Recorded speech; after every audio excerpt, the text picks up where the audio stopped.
고품격 책수다 방송, 당신의 영혼을 성장시킬 좋은 책 읽고 나눠보는 책방 낭독 중독입니다. 저는 책방지기 제재이고요. 오늘 북토크 해볼 책은 도널드 트럼프 미국 대통령 밑에서 국가안보보좌관으로 일했던 존 볼턴의 백악관 회고록 그 일이 일어난 방, 원제는 The Room Where It Happened 입니다. 굉장히 따끈따끈한 신간이고요. 시사저널에서 한국어판이 지난 9월 말에 나왔습니다. 이 원서로도 꽤 두꺼운 책인데 이 한국어 번역을 하면서 엄청난 양, 760페이지에 달하는 방대한 내용이 담겨 있어서 저도 꽤 읽는데 힘이 들었는데요. 오늘 북토크가 이 책을 이해하는데 조금이나마 도움이 된다면 정말 좋겠습니다. 오늘의 게스트는요.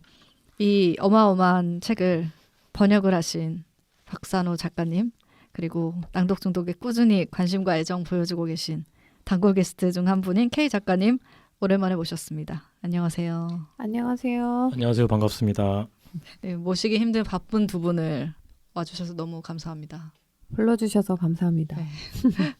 긴장이 돼가지고 제가 무슨 말을 해야 될지 잘 모르겠습니다. 오랜만이네요. 정말 그렇죠? 네. 거의 1년은 확실히 넘은 것 같아요. 네. 저는 처음인데 아담한이 굉장히 좋네요. 그리고 여자 그 안방마님께서 진행해 주시니까 뭔가 더 부드러운 느낌? 분위기가 좋은 것 같아요. 감사합니다. 먼저 어떤 책인지 얘기를 해야 할 것 같은데 번역을 하셨으니까 약간 이 책은 이런 책이다 소개를 해주신다면 어떻게 할 수 있을까요?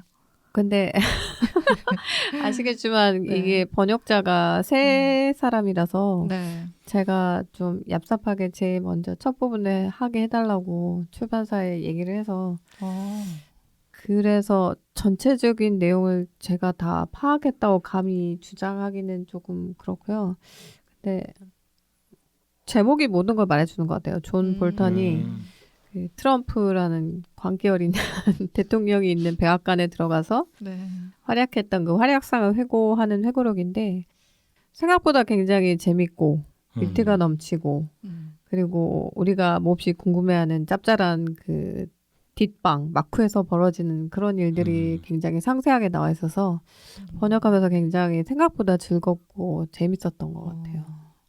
이게 저는 이제 처음에는 3명이 번역을 하시는 게 너무 두꺼우니까 그런가 그렇게 생각을 했는데 이렇게 되는 경우가 또 있다고 하더라고요. 보통 분량이 너무 두껍고 그리고 또 이제 정해진 출간 시한이 촉박할 때 그러니까 드라마도 뭐 초치기 대본, 쪽대본 나오는 것처럼 이게 또 시의성을 굉장히 띠는 책이다 보니 출판사에서 대선 전에 빨리 이제 책이 나왔으면 좋겠다고 하셔서 번역자들 섭외할 때부터 굉장히 급박하게 했고 매주 주말마다 저희가 한 주 그 번역한 분량을 원고를 보내서 편집자분이 정말 극한 편집을 하시는 저도 이렇게까지 급하게 번역하고 편집하고 이랬던 책은 정말 오랜만이었던 것 같아요. 쉽지 않은 작업이셨을 것 같아요. 이게 지금 굉장히 짧은 시간 안에 번역이 된 거잖아요. 그죠. 또 그냥 책도 아니고 이제 그 트럼프나 볼턴이나 그리고 또 우리나라에 또 미치는 우리나라 정치와 뭐 군사 안보에 미치는 영향이 굉장히 큰 인물들에 대한 얘기가 나온 책이기 때문에 분량도 분량이지만 또 책이 나와서 이게 뭐 오역이라던가 또 여기서 그 논쟁적인 그 내용이 나왔을 때 이제 독자들이 어떻게 받아들일 것인가. 그리고 또 영어니까 이렇게 뭐 존댓말 이런 게 없잖아요. 그래서 그렇죠. 뭐 문재인 대통령 같은 것도 그냥 문 뭐 이런 식 김 이런 식으로 해서 동양적 정서에서는 좀 약간 무례하게 느껴질 수 있는 그리고 또 볼턴의 그 정치 철학을 다들 이제 아시겠지만 굉장히 극보수라 한국에 대해서 굉장히 좀 안 좋게 표현한 이제 분량이 많을 것이다 이런 거 이제 제가 미리 정보를 들어서 굉장히 긴장하면서 번역했었던 것 같아요. 이게 사실은 이 존 볼턴이라는 분이 아시는 분은 다 아시겠지만은 굉장히 좀 상징적인 분이거든요. 그러니까 네오콘이라고 하는 신보수의 상징이기도 하고 그러니까 대학 재학 시절부터 그 베리 골드워터라는 대선 후보, 공화당 대선 후보를 열렬하게 지지했던 네, 그런 분이기도 합니다. 그러니까 미국 신보수주의의 거두 뭐 그렇게 보시면 될 것 같은데 이거를 저희가 어떻게 읽느냐에 따라서 또 여러 가지 해석이 갈릴 것 같아요. 그러니까 그렇죠. 그런 부분에 있어서 오늘 또 얘기를 나눠보면 좋을 것 같고요. 네, 저는 뭐 사회자님만 믿고 가는 거니까 잘 이끌어주시면 될 것 맞아, 같습니다. 이끌어주시고 중심을 네. 잡아주시고 그러니까요. 딴 저는 길로 아무 말 안 하려고 빼지 않도록. 나왔는데. 네. 안 됩니다. 책 자체가 굉장히 좀 생생한 장면들이 많죠. 그죠. 그러니까 우리나라랑 직접적 관련이 있는 예를 들면 싱가포르 회담이나 뭐 하노이 판문점 회담 같은 것들이 여과 없이 생생하게 다 나오거든요. 그러니까 독자분들이 이런 뭐 국제 관계 혹은 우리나라 정치, 외교 관계에 관심 있으신 분들은 꼭 이 책을 읽으셔가지고 이런 맥락들, 그러니까 미국과 한국 사이의 맥락, 또 일본 얘기도 많이 나오잖아요. 그런 외교 관계, 또 북한 김정은 위원장도 등장을 하고 또 김정은 위원장과 트럼프 대통령이 직접 나눈 얘기들이 다 여과 없이 나오기 때문에 이런 것들을 보시면은 굉장히 또 흥미진진하게 읽지 않으실까 네, 그렇게 생각이 듭니다.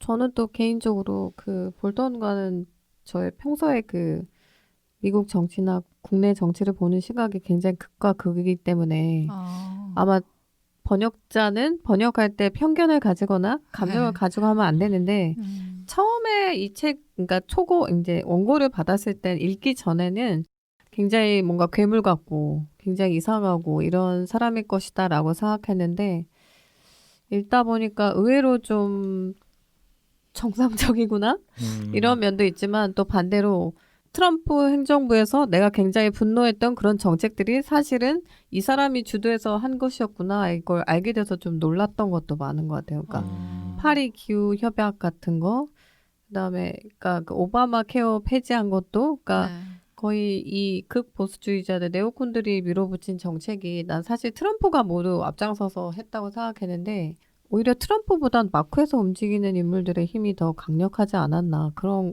저는 번역하면서 그게 좀 흥미롭더라고요. 그게 맞습니다. 왜냐하면 지금 말씀해주신 것들이 그러니까 여러 가지로 이렇게 책에 나타났는데 트럼프가 처음부터 밀어붙였던 딱 하나의 일관된 스탠스가 있어요. 그러니까 그게 뭐냐면 ABO라고 보통 부르는데 그게 Anything but Obama. 그러니까 뭐든 다 괜찮지만 오바마가 한 건 안 돼. 그러니까 오바마 대통령, 그러니까 트럼프 전임자죠. 대통령이 했던 예를 들면 뭐 오바마 대통령에 반대했던, 그러니까 반대의 스탠스를 취했던 관료들을 임명한다든가 인사들을 또 이란 핵 합의를 굉장히 좀 상징적인 딜이었어요. 왜냐하면 유럽 지역의 안정, 그다음에 중동 지역의 안정을 확보하려는 이제 미국의 노력과 그다음에 유럽 여러 나라들의 노력이 합쳐져서 이란 핵 합의를 끌어냈는데 그것도 무효화시켰죠. 파리 기후 협약에서 탈퇴하고 또 이제 나아가면은 나중에 보면 알 수 있듯이 뭐 INF 조약이라고 중거리 핵전력 조약이 있는데 그것도 탈퇴를 합니다. 그러니까 국제 협약으로서 또 국제 규약으로서 지켜졌던 모든 것들이 굉장히 어떻게 보면 원점이 돼가는 그런 과정에 이 트럼프 대통령이 있었고 그 트럼프 대통령의 행동을 설계한 사람이 바로 존 볼턴. 그러니까 국제 안보에 관한 두뇌가 트럼프 대통령의 두뇌가 존 볼턴이었다고 보면 될 것 같아요. 근데 저는 개인적으로 왜 그렇게 그러니까 그 존 볼턴은 뭔가 그래도 본인 나름의 그리고 이제 본인이 대표하는 네오콘의 그 정치 철학을 대변해서 논리적이고 이제 굉장히 이성적으로 이렇게 작전을 짜가는 스타일인데 트럼프는 굉장히 감정적이잖아요. 그래서 저는 트럼프가 왜 이렇게 오바마를 싫어하는가 무슨 정치적 철학이 있어서 반대한 것 같진 않고 그냥 인간적으로 너무 싫어한다는 그런 느낌을 번역하면서 굉장히 강하게 받았던 것 같아요. 트럼프 대통령 같은 경우에는 사실은 정치적 이념이라고 할 만한 것이 없습니다. 그러니까 그죠. 원래 제일 처음에 입당했던 당이 공화당이에요. 그러다가 탈당을 하고 민주당에 입당을 합니다. 아 민주당에도 갔었나요? 갔었습니다. 네. 갔었다가 다시 탈당을 해서 들어온 게 공화당이에요. 무소속으로 한동안 머물러 있다가 다시 맞아. 들어온 게 무소속이었던 건 알고 있어요. 최종으로 들어온 게 공화당이었고 그러니까 이분이 뭐랄까 그러니까 한국 정치에서도 그런 분들 많이 있잖아요. 이 당에 있다가 저 당에 갔다가 뭐 이렇게 불사조처럼 이제 행동하시는 분들도 있는데 그러니까 그런 분들하고 비슷합니다. 그러니까 자기의 정치적 철학이나 이념 뭐 이런 것들을 뭐 강하게 가져가시는 분이 아니라 뭐랄까 실용주의로 접근해야 된다고 할까요? 좋게 말하면 좋게 말하면 좋게 실용적이다, 말하면. 진짜. 정치적 이득을 얻기 위해서 실용적으로 접근하는데 그래서 처음에 대선에 출마한다고 했을 때도 그러니까 공화당이랑 민주당을 싸잡아서 비난을 했어요. 그러니까 이제 이게 대부분의 파퓰리스트라고 하는 네. 인기 영합주의의 이제 뭐 기본적인 전략인데 일단 정치권을 기득권으로 싸잡아서 비난합니다. 그러면 자기는 아니라는 거죠. 근데 정말 트럼프 당시 후보가 기득권이 아니었을까요? 부동산 재벌이잖아요, 그죠? 네. 오히려 기득권의 대표적인 상징 아닌가요? 네, 근데 그래서, 그거를 논리를 뒤집어 가지고 자 나는 그 대규모 선거 자금 모금이 필요하지가 않다. 왜냐? 내가 돈이 많으니까. 그러니까 그거를 후원해주는 사람들에게 좌지우지될 그런 수많은 정치인들과 나는 달라. 이런 식으로 포지셔닝을 한 거죠. 어떻게 보면 굉장히 효율적인 사람들에게 먹혀들 수 있는 그런 정치 전략으로 접근을 했고요. 근데 이제 트럼프 대통령 자체도 자신의 그 당선 가능성을 믿지를 않았대요. 그러니까 이 책 전에 나왔던 그 마이클 울프라는 기자가 쓴 화염과 분노를 보면은 당연히 이분도 믿지 않았겠죠. 왜냐하면 자기가 당선 가능성이 있다고 하면은 그렇게 극단적인 어조로 극단적으로 사람들을 공격하지 않았을 테니까. 또 여성 비하 발언, 유색인종 비하 발언, 그다음 상대방 후보에 대한 너무나도 원색적인 비난 이런 것들은 선거 전략이라고 하더라도 선거 전략은 선이 있는 거잖아요. 이 선을 넘어가면 안 된다 이렇게 암묵적인 룰도 있는 거고. 근데 그거를 다 파괴하고 그런 식으로 공세를 나섰다는 게 전혀 당선 가능성에 대해서 생각하지 않았다는 거죠. 그래서 처음에 당선 소식을 들었을 때 그냥 멍해 보였대요. 주변의 측근의 얘기에 따르면 그 책에 나온 것도 그런데 그냥 그러니까 이 현실을 받아들이지 못하는 거예요. 너무 쇼크 상태에 빠져가지고. 그렇죠. 그래서 그 책 처음에 시작했을 때 백악관에서 그 인수준비위원회가 너무 부실했다는 것 자체가 예상을 하지 않았기 때문에 그랬던 것 같고 그래서 초반에 굉장히 이제 정말 아수라장이었다고 표현하는 그런 걸 보면 그러니까 트럼프 저는 어떤 느낌이 들었냐면 그 트럼프가 정계 입문하기 전에 리얼리티 쇼에 나왔잖아요. 이제 그 뭐 어프렌티스인가? 네, 거기 나와서 항상 You are fired 이런 말 하고, 그러니까 이 사람은 처음부터 끝까지 그냥 순수한 장사꾼 기질. 맞아요. 정치도 항상 딜을 해야 되고, 또 여기서도 굉장히 그 우리나라에게 중요한 역할을 미치는 이제 그 한미 연합 훈련을 하지 마라. 네, 돈 네. 많이 든다. 그리고 우리한테 방위비를 분담하라. 그러니까 모든 걸 그냥 비즈니스의 시각에서 보는 거지 정치 철학이나 국제 협약이나 이런 거는 돈 앞에서는 아무 의미가 없다고 보는 건데 오히려 근데 그게 미국의 서민들에게 또 잘 먹히지 않았을까. 그러네요. 그죠? 그런 생각이 들더라고요. 번역하면서 보니까. 네, 트럼프 대통령의 자서전 그 거래의 기술이라는 책을 보면 저는 이제 이분이 당선되자마자 그 책을 봤거든요. 왜냐 이분의 성격을 알아야지만 향후 이제 벌어지는 미국의 정책이라든지 이런 걸 이해할 수 있으니까 봤는데 그 마라라고라는 그 트럼프 대통령이 굉장히 아끼는 별장에 대한 얘기가 나옵니다. 이 별장을 어떻게 얻게 됐는지. 근데 그 별장이 바닷가의 면에 있어요. 그래서 보자마자 사랑에 빠졌다고 하는데 이 별장을 주인이 트럼프한테 팔려고 하질 않는 거예요. 그때 당시에는 이제 대통령도 아니었고 좀 뭔가 천박한 약간 좀 그런 사업가적인 그런 이미지가 있었기 때문에 약간 클래스가 있는 사람들한테 팔려고 했던 것 같아요. 그러니까 이 트럼프 당시 이제 이 사업가가 어떻게 했냐면은 자 마라라고 앞에 높은 건물을 지어버리겠다. 그러면은 바다가 안 보이는 식으로 조망권을 아예 그냥 막아버리겠다. 이런 식으로 사보타주를 하니까 그 건물 마라라고 주인이 어쩔 수 없이 판매를 한 거예요. 그러니까 그때부터 하긴 시작이었네. 그냥 딱 트럼프가 트럼프 했다 이런. 맞아. 딱 그거. 네, 정확한 표현이죠. 그러니까 이거를 자기가 가질 수 있다면은 수단, 정말 방법 수단과 가리지 않고. 방법을 가리지 않는 수준을 넘어서 그냥 막장으로 치달을 때까지 그러니까 밑바닥을 파고 내려갈 때까지 그런 전략을 쓰는 분이라는 거죠. 그래서 사실은 그때 그 부분을 보면서도 느꼈고 멜라니 여사가 이제 지금 영부인 퍼스트 레이디인데 그분도 당선 소식을 믿지를 못했대요. 그래서 눈물을 주르르 흘리셨다고 그리고 당선 소식 멜라니는 듣고. 되게 백악관 들어가는 거 싫어했다고. 그러니까 자기 원래 살던 대골 같은 그 집이 있는데 왜 이런 초라한 데 와서 내가 이런 그 싸구려 같은 인테리어 같은 건물에 살아야 되냐고 그렇게 싫어했다는 얘기를 듣고 왠지 그 이미지와 잘 어울린다. 네.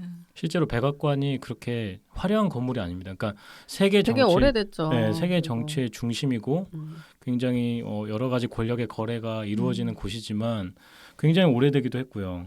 그래서 일단 위생이 취약해요. 맞아, 벌레나 뭐 쥐들 많이 설치류도 진짜? 많다고 네. 그런 얘기 들었어요. 그러니까 트럼프 타워에서 살다가 거기에 들어가려고 하니까 이게 근데 트럼프는 왜 굳이 나온 거예요 대선에? 근데 그건 모든 남자라고 하면 잘못된 말이지만 대부분의 권력을 탐하는 남자에게 미국의 대통령 권력의 정점의 끝이니까. 그냥 약간 승부욕 같은 그런 거였나? 그렇죠. 이 사람이 어떤 정치인으로서 큰 뜻이 있었다거나 이런 게 아니었던 것 같은데 그건 왜 아니라고 굳이 해서. 이렇게까지 했을까? 그런 건 전혀 없었고요. 왜냐하면 그 이제 대선 당일까지만 하더라도 대선 끝나자마자 미국을 탈출하려고, 그러니까 미국을 떠나려고 JFK 공항에다가 그 전세기를 대기시켜놨다. 그런 얘기를 맞아, 그런 집권할 얘기도 때 있었어요. 했었대요. 네. 그러니까 뭐냐면 자기는 당연히 패배할 거고 대신 그 힐러리 클린턴이라는 굉장히 강력한 후보에 끝까지 맞서 싸운 그런 이미지를 구축할 수가 있잖아요. 그 이미지를 구축해서 뭐하냐? 당연히 장사에 써먹어야죠. 그리고 한번 해보니까 너무 좋다는 거예요. 처음엔 예상하지 못하고 지금 K 기자님 말씀하신 것처럼 그냥 한번 나가볼까. 그냥 이 정도고 남아의 꿈은 뭐 킹이지 대통령이지 이랬는데 막상 가서 해보니까 전 세계 정상의 지도자들과 만나서 내가 트위터 한 마디만 날리면 막 주식시장이 다 거꾸로 반응해주고 이런 졌다가 거. 그러니까 이 재밌었다고 생각했구나. 트럼프의 그 사고 방식을 여기서 볼턴이 굉장히 냉정하게 분석을 많이 했는데 보면 항상 자기 이고가 모든 거에 최우선 국제 정책이고 뭐 철학이고 국제 관계고 다 필요 없어 막 예를 들면 나 오늘 카메라 잘 받았어 막 이런 거에 집착하는 근데 정상이 한번 아니야, 해보니까 진짜. 너무 좋아서 이제 또 해야 되겠다 이런 게 점점 집착이 심해졌다는 그런 얘기 그쵸. 준 것 같아요. 또 관종의 끝판왕이잖아요. 사실 그 미국 대통령이라고 하면은 전 세계가 주목하니까. 맞아. 그러니까 이분이 그 어프렌티스에서 나오셨고 그 전에도 그 프로레슬링에 그 WWE라고 하나요? 그 프로레슬링 그래가지고 거기서 막 초크슬램 막 당하고 그러니까 이게 기존의 관념으로 상상할 수 없는 그러니까 미국 대통령의 지위에 오를 정도의 거물 정치인이 사실은 전에 엔터테인먼트 쇼의 주인공이었다. 이게 지금 상상이 안 되잖아요. 모든 게 다 쇼의 연장선상으로 이분은 그죠. 또 네. 여기는 그런 습성이 같아. 있으신 거예요. 네. 그러니까 이게 사실은 존 볼턴하고 굉장히 강렬하게 부딪히는 그런 부분이기도 하죠. 그리고 이제 요새처럼 SNS하고 뭐 개인 유튜버하고 이런 흐름을 너무 잘 탄 거죠. 사실 오바마가 그런 SNS 정치를 잘해서 2번이나 재선이 됐잖아요. 네. 그거에 이제 저는 끝판왕이 트럼프가 아닐까. 그리고 사실 사람들은 항상 트럼프가 맨날 트윗을 날리니까 맨날 트럼프 혼자 저렇게 쓴다고 생각했지만 이 책에 보면은 또 그 트럼프의 그 SNS 트위터 담당 네, 맞습니다. 국장이 따로 있었잖아요. 그만큼 이제 그들은 그런 그 SNS라던가 인간 심리를 기가 막히게 꿰뚫고 있었던 반면 힐러리는 항상 전공법으로. 그래서 어떻게 이제 이것도 뭐 뒤늦은 뭐 사후 약방문 같은 격이지만 민주당에서는 대중의 심리를 파악하지 못했고 트럼프는 정확히 오히려 그런 면에서는 잘 파악하고 있어서 그게 페인이 아니었을까. 그러니까 오바마 대통령이 너무 재선을 성공적으로 했어요. 득표도 굉장히 많이 했고 7천만 표 넘게 받았으니까. 그다음에 그러면 이제 힐러리 클린턴은 어떻게 될 것이냐 하면 모든 언론들이 뭐 미국의 주요 언론 뉴욕 타임즈, 워싱턴 포스트, 뭐 월스트리트 저널 등등의 언론들이 주류 언론들이 당연히 힐러리 클린턴의 당선을 예측을 했습니다. 뭐 90% 이상이라고 했죠. 근데 사실 언론들이 예측을 하는데 90% 이상이라고 하면 그냥 당선이라고 보는 거거든요. 저는 아직도 기억나는 게 그 대선 2016년 대선 결과가 나왔는데 그때 국내 언론 한 곳에서 힐러리 클린턴의 시대라는 책이 발간됐다고 기사를 띄웠어요. 그러니까 그게 이제 시간에 맞춰서 아마 이제 띄워지는 기사였던 것 같아요. 근데 사실 이번에도 바이든 책 미리 내놓고 아니면 이제 그 거의 출간 직전까지 해놓고 떨고 있는 출판사들 많았을 거예요. 이게 많았을 워낙에 것 같아요. 박빙이니까. 그러니까 그때 당시 반응은 이제 당연히 될 거라고 생각을 하고 힐러리 클린턴조차도 뭐 섀도우 캐비닛 하고 막 내각 짜면서 뭐 당연히 이제 대통령 될 거라고 생각을 했는데 이 굉장히 치명타의 일격을 맞은 거죠. 그때 당시. 맞아요. 그래서 그 트럼프 당선됐을 때 아무도 될 거라고 생각 못해서 그 전에 뭐 트럼프의 뭐 비즈니스라던가 처세서 다뤘던 출판사들이 이제 또 급하게 그 책을 다시 발간해서 또 잘 팔리고 심지어 또 출판계에서 한동안 그랬었던 일이 있죠. 너무 아무도 예상하지 못했었기 때문에. 근데 그때도 구글 씨는 알고 있다고 하지 않았어요? 맞아요. 맞아요. 구글 네. 트렌드에는 구글 트렌드에는 더 검색이 많이 됐잖아요. 트럼프 검색어가 훨씬 많았다. 애초에 언급량 자체가 훨씬 많았기 때문에 그걸로 판단한다고 하더라고요. 맞아요. 그래서 이번 대선에서도 약간 조금 불안했던 거는 그 트럼프 검색어가 훨씬 많았거든요. 맞아요. 저도 그 기사 보고 또다시 악몽의 재현. 근데 다행히 압도적으로 트럼프의 검색량이 많았습니다. 상대적으로 조 바이든 후보는 좀 낮았고요. 그러니까 이게 다시 또 재현되는 게 아닐까 사람들이 또 그렇게 저는 상상을 되게 하기도. 불안했었어요. 근데 진짜 첫날만 해도 조마조마했던 게 아, 플로리다를 정말 되게 침울했죠. 플로리다를 트럼프가 뭐 이긴다고, 그러니까 뉴욕 타임스가 95%라고 했는데 그게 플로리다 얘기였긴 했지만, 근데 뉴욕 타임스에서 근데 95% 이러니까 뭔가 저희 회사에서도 막 트럼프 기사 준비하라고 이런 식으로 막 그렇게까지 할 정도로. 맞아요. 이번에 기자분들이 너무 고생하신 게 기사를 매 하루에도 몇 번씩 계속 바꿨다고. 이게 4년 준비하면서. 전에 악몽이 또 있으니까 더 그렇지. 그런 거죠. 그 이제 러스트벨트 지역 이제 6개 지역인데요. 그 스윙 스테이트가 6개였는데 그 펜실베니아 6개가 네. 뭐예요? 항상 궁금했는데. 그러니까 스윙 스테이트로 분류되는 6개가 있는데 그 제가 정확히 기억은 잘 못하지만 지금 가장 그 경합 지역이었던 게 펜실베니아. 그다음에 조지아 같은 경우도 있었고 그다음에 애리조나 같은 경우는 원래 공화당 강세 지역이었는데 이번에 이제 바이든 후보가 이겼죠. 펜실베니아도 그 맥케인 후보 때문에 그렇게 된 네 거예요. 맞습니다. 네, 존 맥케인이라고. 그래서 이제 뭐 트럼프 대통령을 2명의 존이 잡았다. 뭐 이런 얘기도 있었는데 아 맞아요. 알겠어요. 아무튼 되게 좀 다이나믹한 대선이었죠. 트럼프가 그 맥케인 후보가 맥케인 의원이 미국에서 미국 정치에서 정말 상징적인 존재잖아요. 근데 네. 트럼프가 너무 맥케인을 싫어하고 경멸했다고. 그러니까 트럼프가 어떻게 보면 굉장히 영리한 것 같으면서 영리하지 못한 게 자기한테 맞아요. 정치적으로 득이 될 수 있는 사람들을 챙기지 못한 게 이 책에도 나왔지만 너무 감정적이고 정략적인 또 계산은 전혀 못하는 것 또 같더라고요. 그런 걸 보면은 되게 자폭하는 그런 게 맞아요. 계속되니까. 네. 인류를 위해선 다행이지만 그러니까 이분이 뭔가 그 대통령으로서 갖춰야 할 뭐 치밀한 판단력이나 뭐 또 추상적 사고나 이런 것들은 굳이 이렇게 하지 않는 그런 타입이셔가지고. 그리고 저는 번역하면서 너무 경악했던 게 그 한국에 그 이제 미군을 주둔시키면 안 된다면서 왜 우리가 애초에 뭐 한국 전쟁에 왜 우리 군인을 보내고 막 이렇게 장광설해서 옆에서 참모들이 그게 아니라 역사 얘기를 하려면 그건 듣고 싶지 않아 나와 상관없는 얘기하면서 막 이렇게 떼쓰는 게 너무 유치하기도 하고 어떻게 이런 사람이 정말 대통령까지 진짜. 됐을까 정말. 그 부분에서 번역하면서도 너무 황당했던 그러니 참모들은 얼마나 속이 터졌겠어요. 진짜 답답했을 것 같아요. 그 홍콩도 막 15년이나 지났지 않습니까? 막 이런 얘기를 하고 있으니까 할 말이 없었을 것 같아 정말. 또 이제 북한의 이제 국제 경제 제재를 가하는 이유를 전혀 이해하지 못하고 맞아요. 이제 미국에서 1만 킬로미터나 떨어진 나라에 경제 제재를 가하는 이유는 뭐냐. 진짜 이걸 진심으로 물어본 거예요. 대체 이걸 어디서부터 설명해줘야 되나 이런 생각이 들었어요. 그러니까 정말 보좌관이나 비서실장은 정말 죽을 맛이었어요.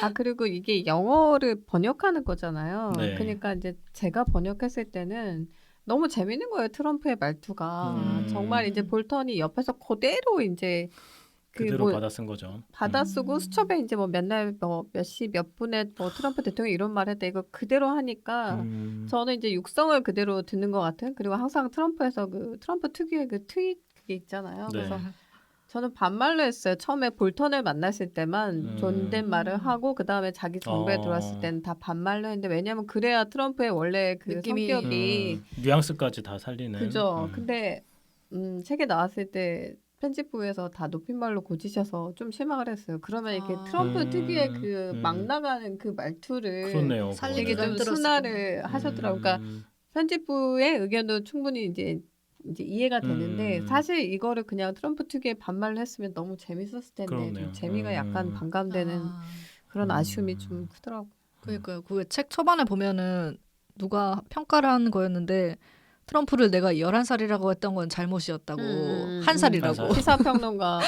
그러니까 딱 그 멘탈이 5살에서 한 10살 왔다 갔다 하는 건데 이거를 막 계속 또 그 자기 비서실장이나 볼턴 같이 친한 사람들한테도 이러세요 저러세요 이렇게 말하니까 네. 이건 트럼프가 아닌데 하는 그쵸. 그런 느낌이 살짝 들긴 했으나 또 편집부는 편집부대로 이제 이거를 그렇게는. 좀 순화시켜야 되는 그런 고충이 있었을 것 같아요. 맞아요. 너무 좀 직설적인 말투가 부담스러웠을까요? 편집부 입장에서는. 그리고 또 어쨌든 미국의 최고 대통령이 대통령인데 너무 무리하게 하는 건 아니라고 생각했을 것 같아요. 그리고 제 생각에는 약간 재선을 염두에 두지 않았을까.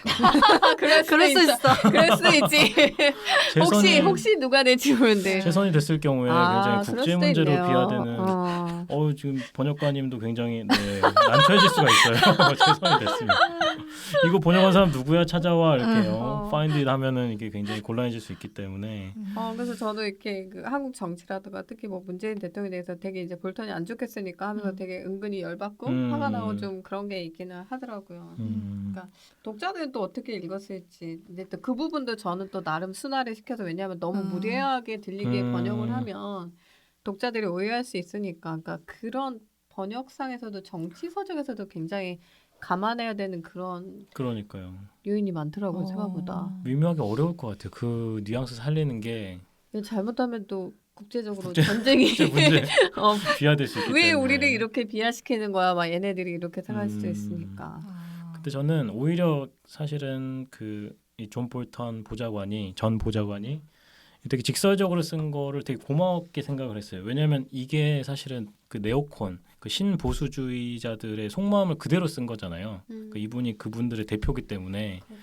어떻게 보면 그러니까 신보수주의자들이 보는 한국을 대하는 시각, 혹은 일본을 대하는 시각, 그다음에 북한, 그다음에 뭐 이란까지 뭐 여러 나라들을 대하는 시각을 굉장히 이 책에서 여과 없이 보여주거든요. 그러니까 이 책을 좀 자세하게 읽고 섬세하게 읽으면 제가 봤을 때는 이 책에 등장하는 한국 일단 뭐 정치가들은 다 읽었을 거고요. 정의용 청와대 맞아요. 국가안보실장 그 전님이죠. 지금은 이제 물러나셨으니까 그러면 이제 지금 현 국가안보실장이 서훈 실장이신데 그분도 아마 읽으셨을 것 같고 뭐 문재인 대통령께서도 읽으셨을 수 있을 것 같고 문 대통령 한번 이렇게 공식 석상에서 이거 재밌게 읽었다 이렇게 하시면은 또 우리 번역가님한테 큰 도움이 되지 않을까 뭐 이런 생각도 오히려 또 들고. 여유 있는 척을 하면서 그렇죠. 이렇게. 뭐 볼턴 보좌관의 생각을 잘 알았다 이렇게 참고하겠다. 볼턴 보좌관은 의도를 했을지 모르겠으나 이거를 보면 애국심이 좀 솟을 것 같은 게 문재인 정부가 굉장히 마크에서 노력을 많이 한 게 보이잖아요. 막 이렇게 그 회담 주선하고, 그러니까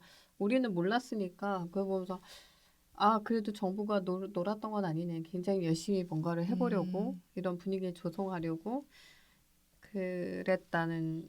그래서 처음에 이 책이 번역된다고 사람들이 이제 아직 생각 못했을 때 이 관련 부분만 그 영어 좀 되시는 분들이 이제 급하게 번역해가지고 페북에 이렇게 요약 발췌해서 이렇게 올리셨더라고요. 우리 정부가 이러이러한 노력을 했었다.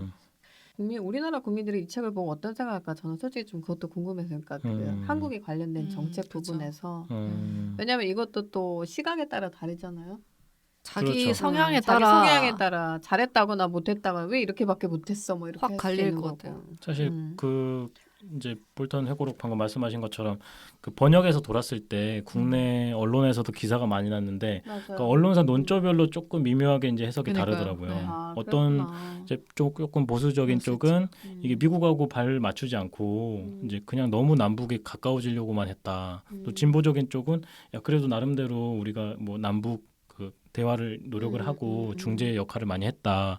이런 식으로 평가가 엇갈렸는데 그러니까 그런 세심한 부분들을 다 살펴볼 수 있다는 게 이 책의 좀 장점인 것 같아요. 맞아요. 여러 가지로 살펴볼 수 있다는 거.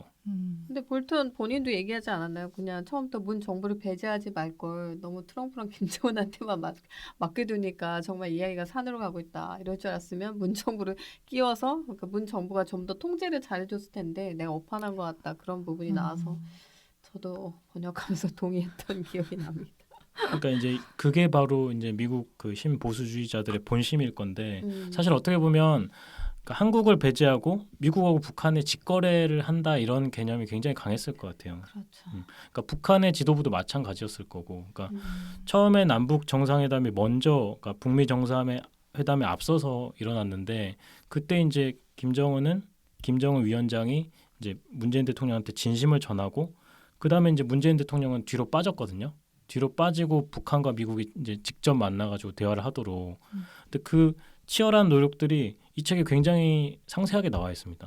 그러니까 볼턴은 그거를 굉장히 폄하하거나 탐탁치 않아 여겨 해요. 그러니까 미국의 국익을 일단은 이분은 우선적으로 여기는 분이기 때문에 그 입장에서는 또 그런 건데. 네, 그 입장에서는 네. 당연히 그럴 수 있는 거죠. 그러니까 각자의 입장에 있고 또 각자의 이해관계를 이제 상충되는 이해관계를 관철시키려고 서로 노력하다 보니까 뭐 대립은 불가피할 수밖에 없는 거죠. 근데 저는 그 이제 그 볼턴이 처음에 이제 자기가 뭐 존경하는 인물이 뭐 베리 골드워터고 자기는 뭐 좋아하는 책은 뭐고 자기 정치 철학은 뭐고 이렇게 쭉 자기에 대해서 소개를 했잖아요. 그러면서 이제 굳이 나의 성향을 따지자면 이제 뭐 친미주의다, 뭐 프로 아메리칸 뭐 이렇게 소개를 했는데 저는 그 부분을 이제 그 번역하면서 무슨 생각이 들었냐면 이 네오콘도 그렇고 트럼프도 그렇고 이제 오바마 시대 모든 그 치적을 다 없애는 데 주려고 하잖아요. 그래서 볼턴이 여러 번 강조를 했어요. 영어로 endure라고 썼거든요. 그러니까 내가 지난 8년간 오바마 정부가 한 온갖 실책들을 8년 동안 견디느라고 너무 힘들었는데 이제 내가 모든 걸 다 돌이키겠다 이런 식으로 얘기를 했는데 그래서 진정으로 미국을 위한 정책이 어떤 것인가에 대해서 뭐 모든 나라가 다 그렇겠지만 미국도 당파가 너무 극명하게 갈리는구나. 민주당으로서는 이렇게 이제 국민을 위해서 이렇게 오바마 케어도 하고 뭐 이란 핵 협정도 했을 것이고 이런 것들을 이제 네오콘이나 보수주의 보기에는 나라를 완전히 말아먹었다. 이 8년간 말아먹은 거 우리가 다시 되돌려야 되는데 너무 힘들다. 뭐 이런 입장이잖아요. 그래서 진정으로 뭔가를 위한다는 게 과연 어떤 것인가 번역하면서 그 생각을 좀 많이 했었던 것 같아요. 그러니까 이분의 까칠한 성격이 이제 책에 여러 군데에서 묻어났는데 일단 이분은 자기 빼놓고는 다 마음에 안 들어요. 폼페이오 국무부 장관도 마음에 안 들고 국방부 그렇죠. 장관도 마음에 안 들고 사실 대통령을 해야 했었어 볼턴이. 그러니까 이 책 초반부에도 나오지만 사실은 이 볼턴 보좌관이 국가안보보좌관을 먼저 원한 게 아니죠. 자기는 그렇죠. 국무부 장관을 원한다. 그러니까 국무부 장관이 뭐냐면 이제 우리나라에는 없는 그 말이지만 외교부 장관은 이제 국무부 장관이라고 얘기를 하는 건데 자기는 유엔 대사를 해봤기 때문에 국무부 장관을 하고 싶다. 근데 국무부 장관은 다른 사람한테 돌아왔고요. 그러니까 거기서부터 약간 뭐 1차적으로 마음에 안 들었던 것 같아요. 거기서 이제 트럼프 대통령을 조금 뭐 마음에 들지 않아 하는 부분이 생겼을지도 모르겠는데 일단 거기서부터 시작해서 뭐 스티븐 비건이라고 이제 당시에 이제 대북 정책 특별 대표라고 국무부에서 직함을 달고 이분도 이제 원래 사업하던 분이었는데 이제 북한과 협상을 하는 굉장히 중요한 역할을 맡았는데 볼턴 전 보좌관이 책에서 이제 지속적으로 언급하는 게 비건은 북한 얘기만 듣는다. 북한의 입장에서만 얘기하려고 하고 사실은 근데 어떻게 보면 그게 협상의 기본일 수가 있거든요. 상대방의 입장을 들어보고 그렇죠. 상대방의 입장에서 이해를 해보고 또 이제 부족한 게 있으면 서로 협의해서 나가고 근데 그런 거 자체를 이해를 못하고 미국의 국익만을 오직 국익만 그러니까 이게 이제 트럼프 대통령과 어떻게 보면 그 부분에 있어서는 부분이 있었던 것 같아요. 코드가 맞는 부분인데 아메리카 퍼스트고 뭐 메이크 아메리카 그레이트 어게인 같은 부분들이 그 부분에선 맞는 거죠. 근데 이제 강론으로 들어가면 트럼프 대통령은 이제 사실은 줏대가 없이 보일 정도로 이게 왔다 갔다 기분에 따라서 왔다 갔다 하는 게 있고 볼턴 보좌관은 이제 확고하게 자신만의 이제 색깔을 지켜나가는 그런 차이가 좀 보였던 것 같아요. 제가 이 번역하면서 가장 신기했던 게 몇 월 며칠 몇 시에 누구와 무슨 얘기를 했다. 너무 디테일하잖아요. 그거를 마침표까지 정확하게 하고 있어서 아니 어떻게 이런 일이 있을 수 있죠? 그랬더니 이런 정부 더군다나 이런 요직에 있는 사람들은 후세에 기록을 남기기 위해서 그러니까 우리나라 뭐 조선시대 사관이 따라다니면서 적었던 것처럼 이 사람들은 자기가 그렇게 의무적으로 일지를 적는 것처럼 굉장히 근데 사실 그러니까 이렇게 회고록도 남길 수 있는 거고 그러니까 정말 적자생존이죠. 기록으로 남겨서 끝까지 적는 자가 생존한다. 적자 생존. 되게 존경스럽더라고요. 그렇게 할 수 있다는 게. 그렇죠. 그리고 저는 이렇게 기록으로 남긴다는 게 가장 중요한 게 나중에 논쟁이 벌어졌거나 내가 그때 이렇게 얘기했잖아. 근데 증거가 그냥, 되니까. 증거가 되니까. 그래서 나중에 여기 국방장관 사이만 국방장관도 끝까지 모든 성명서를 다 돌리고 나갔던 게 어쨌든 나는 트럼프의 이런 정책에 반대했고 나는 나의 소신을 지켰고 역사는 나를 트럼프보다 더 나은 인물로 기억해 줄 거야. 증거를 다 뿌리고 왔다는 게, 그래서 저는 이런 기록 정신은 굉장히 좀 본받아야 되지 맞아요. 않나 네. 하는 생각이 들더라고요. 그러니까 저는 그 이제 말씀이 굉장히 중요한 함의를 띠고 있는데 그게 뭐냐면 서양에서 이제 페이퍼의 중요성을 굉장히 강조하는, 그러니까 맞아요. 페이퍼가 뭐냐면 공식적인 문서 작업을 얘기하는 거거든요. 그러니까 누가 어떤 뭐 구두로 증언했다 이런 것보다는 뭐 청문회에 나와서 누가 증언을 하면 그걸 다 기록으로 남기잖아요. 속기록으로. 그러니까 그런 것들이 페이퍼로 남았을 때 그것이 이제 그 또 서양에서 중요한 법적 다툼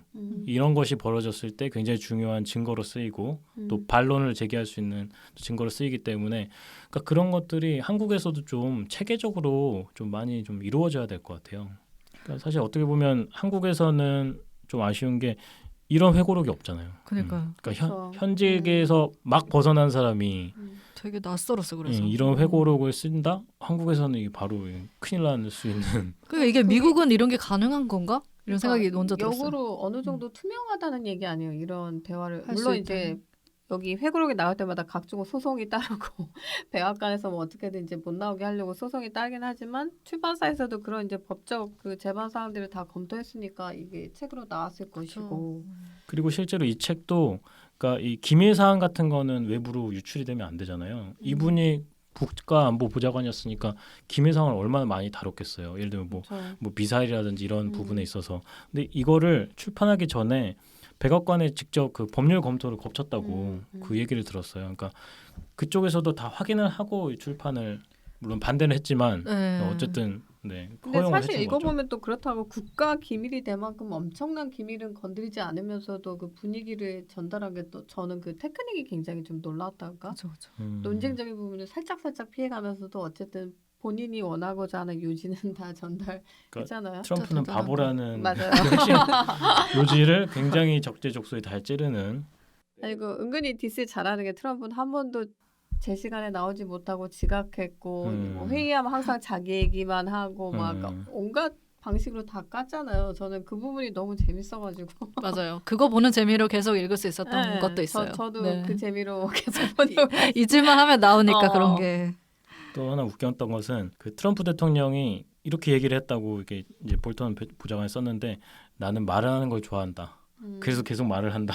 이런 식으로 이 표현이 한 2번인가 3번 정도 연이어 나오더라고요. 네. 그러니까 정말 얼마나 말을 많이 했으면 이런 대사까지 썼을까. 아니 그래서 무슨 생각이 들었냐면 이게 그 상사들이 얘기하면 밑에서 들어야 되는 그 부하 직원들의 고충이 너무 리얼하게 나와 있어서 하면서 되게 또 대통령이 그렇게 또 막 잔소리하고 막 자기 혼자 떠들고 그러면 괴로움도 참고 듣고 있잖아요. 그래서 볼턴이라도 이런 이렇게 고통을 참아야 되는구나 하는 그런 마음.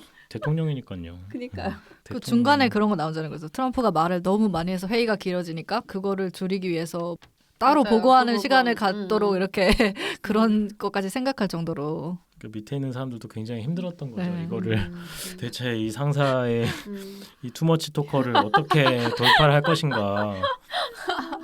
트럼프 대통령이 사실은 미국 대통령이기 때문에 다른 나라 대통령과는 다른 무게감을 가지고 있거든요. 차원이 다른.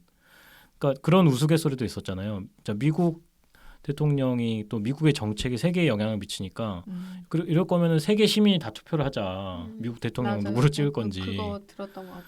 그러니까 약간 그런 우스갯소리까지 있을 정도로 미국 대통령이 굉장히 중요한 자리인데 정말 이번 선거에서도 온 한국 사람이 이렇게까지 미국 지도를 공부한 적은 없지 않아요. 막 빨간 주, 파란 주 막 이렇게 막 깃발 꽂아가면서. 그렇기도 하고 또 미국의 이제 대통령 선거제가 굉장히 독특하잖아요. 간선제라고 하는. 그렇죠. 그러니까 한국이 경험해보지 못한 이제 그런 선거제도인데 이 선거제도에 대해서도 굉장히 좀 심도 있게 공부를 했던 그런 기회가 됐던 것 같아요. 저도 이해를 못해서 유튜브도 찾아보고 사람들이 설명한 그 자료도 찾아보고 했는데 아직도 정확히 이해가 되는 것 같지는 그쵸. 않아요. 솔직히 너무 복잡하고. 그럼 대체 누구를 뽑는다는 거야? 이런 생각이 자꾸 드는 거예요. 그러니까 이게 이제 뭔가 명쾌하지 않아. 네, 그러니까 현대 직접 민주주의하고는 조금 이제 거리가 있는, 그러니까 직접 투표해서 뽑는 선출하는 방식하고는 좀 거리가 있는데 이게 뭐냐면 건국의 아버지들 있잖아요. 파운딩 파더스라고 이제 미국을 처음부터 기초를 설계한 분들이 있는데 그분들이 약간 그러니까 인민 민주주의에 대한 반감이 좀 있으셨대요. 그러니까 뭐냐면 직접 그 인민들이 투표를 해서 뽑는다? 이건 안 돼. 그러니까 그건 못 믿겠다. 네, 그러니까 그거는 이제 중후 정치로 이렇게 전락할 우려가 있어서 그러면 한 단계 더 안전 장치를 두자. 그렇게 해서 이제 선거인단을 뽑아가지고 선거인단이 투표를 하도록. 그러니까 이게 좀 복잡하죠. 선거인단도 또 주의 크기와 인구 이런 걸 고려하다 보니까 문제가 더 복잡해지고 우민을 뽑지 않겠다고 한 것도 결국은 우민을 뽑게 되는. 그렇죠. 그것 때문에 트럼프가 됐었으니까. 맞아. 그러니까 이제 부시도 저번에 엘고 부통령도 당선이 되고도 결국은 안 됐잖아요. 그런 것 때문에. 그게 이제 득표를 더 많이 하고도 사실 선거인단 제도 때문에 패배를 했던 사례인데 맞아요. 그러니까 이게 여러 가지 맹점을 가지고 있는 것 같아요. 미국 대통령 선거 제도도. 근데 이게 주에 따라 이제 그 이해득실이 또 너무 이제 크기 때문에 정치권에서 이거를 합의를 해가지고 개헌 사항이거든요. 근데 이 개헌을 하려면은 또 미국 정치권에서 큰 바람이 불어야 되는데 또 그런 것 같지는 않고요. 미국은 또 헌법을 어지간하면 고치지 않는 나라로 유명하니까. 각국 정상들이 나오잖아요. 푸틴도 나오고 김정은도 나오고 그래서 김정은과 트럼프의 그 브로맨스에 대해서 굉장히 부각을 시켰는데 김정은이 너무 머리가 좋은 것 같은 거예요. 그렇죠. 트럼프의 그 인간됨을 확 꿰뚫어 보고 이렇게 거의 김정은이 트럼프를 가지고 요리를 한 그런 느낌이. 그 볼턴이 약간 안도의 한숨을 내신 장면들이 몇 개 있었는데 김정은이 끈기 있게 협상을 밀어붙이니까 거의 트럼프가 넘어갈 뻔했다. 그러니까. 이런 식으로. 그러니까 싱가포르에서도 마찬가지고 하노이에서도 이게 김정은 국무위원장도 그렇고 북한 자체가 나라가 가지고 있는 가장 큰 우위에 있는 게 외교 전략이잖아요. 이 나라는 그렇죠. 거의 외교 전략에 하나에 의존해서 살고 있는 나라기 때문에 사실은 벼랑 끝 외교 전술. 벼랑 끝 외교 전술로 그러니까 싱가포르 회담 때도 그러니까 회담이 잘 그러니까 치러질 것처럼 하다가 갑자기 일주일 전에 막 비난을 했단 말이에요. 북한이 이런 식으로 하면 회담 접을 거야 하니까 근데 이제 북한은 그때 당시에는 트럼프 대통령을 완전히 파악하지 못한 게 트럼프 대통령이 그럼 취소라고 트윗을 날렸던가 아마 그랬을 거예요.